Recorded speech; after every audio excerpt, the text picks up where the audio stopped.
Come on. Yeah! The coronavirus pandemic has upended sports seasons for students that play on fields like these across the country. And more than 180,000 student athletes rely on sports scholarships to finance their higher education every year. Now, according to a TD Ameritrade survey, nearly half of student athletes believe that the cancellation of sports due to the pandemic could put their college scholarship at risk.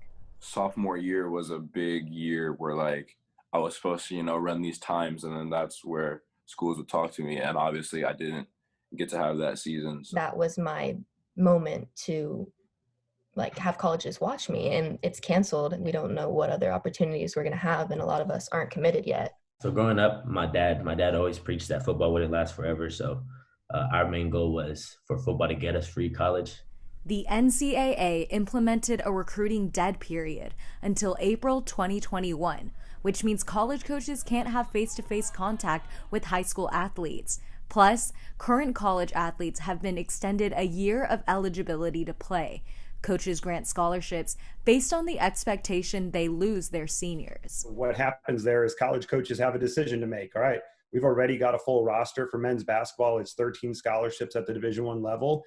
We could essentially retain all 13 of those kids and not bring in any incoming freshmen this year. Those players leaving, I was coming in to take their spots. And now that they're not leaving, there's not many spots opening up for these teams that I wanted to be on. It did worry me because I have to play, you have to be better than these people. If seniors are coming back, the competition for a spot on college sports teams is intensified. And due to COVID, some states are playing on a modified schedule, while others, like Utah, Kansas, and Alabama, are playing with no changes to their schedule. For some high school athletes, this means they're crossing state borders to compete. We actually just got back from a camp in Utah. So I think that's one of the main differences of this time is just traveling to get noticed and to get more exposure in film. So we're having to make more sacrifices compared to other years. The unexpected loss from the pandemic has also caused severe budget cuts for athletic departments across the country. According to a survey by Next College Student Athlete, 30% of student athletes are concerned that colleges will cut their sport. And unfortunately, that concern is the reality. Dozens of schools have already eliminated sports programs. The individual athletic departments are going to have to grapple with the issue of why do we have so many sports, and why should a sport be a varsity sport versus a club sport? Colleges and universities are going to have to make decisions on travel budgets and coaching salaries and equipment and all of these, capital investment. Sports with less players on the team are more likely to get cut because colleges don't get the same tuition or enrollment benefits from them as they do with sports with a larger head count. The revenue generating sports like football, basketball, baseball, softball, a lot of those are not being affected too much. What you're seeing is, some of the Ivy League schools have cut their rowing, their tennis, their golf programs, that are non-revenue generating.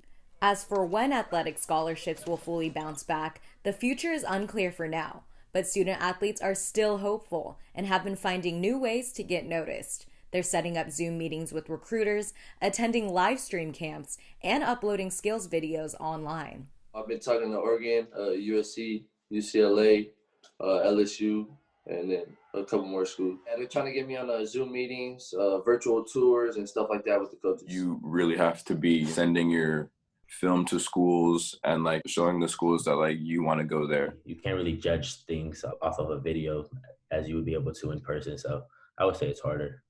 Coaches have also recommended that athletes explore other options for college, like focusing on academics or considering junior college programs so that they can play at the next level to transfer after 1 to 2 years. So I'm talking to schools, but not necessarily like searching for a scholarship. I'm willing to be a walk-on. I've kept my grades up, which is good, and I'm able to get into most of the colleges I want, and worst comes to worst, I can pick a school and try out for the team. I'm just trying to get as much better as I possibly can so that when I come back on the track and to the field that, I shock a lot of people. biggest thing is invest this time on yourself. Stay disciplined, stay working out, stay on top of your game, build your confidence, so that way you can be in a spot where you can wow those coaches when things get back to normal. Pete Najarian, former NFL linebacker turned options trader and CNBC contributor, offered his advice for student athletes too. Be ready for the moment, because you might not get another moment like it. And if you can perform at a high level because you prepared, you did everything that you needed to be able to do to be ready for that moment. And take advantage of the fact that you are a student athlete. And the student side of it is that get educated. Don't just get through. Focus on both, enjoy both, but understand that the education is the most important part. College sports scholarships and recruiting as we know it may never be the same in a post-pandemic world. But if there's one thing that we've learned this year, it's that anything can happen. You just have to be ready to adapt to it when it does. For CNBC and Acorns, I'm Colette Ngo.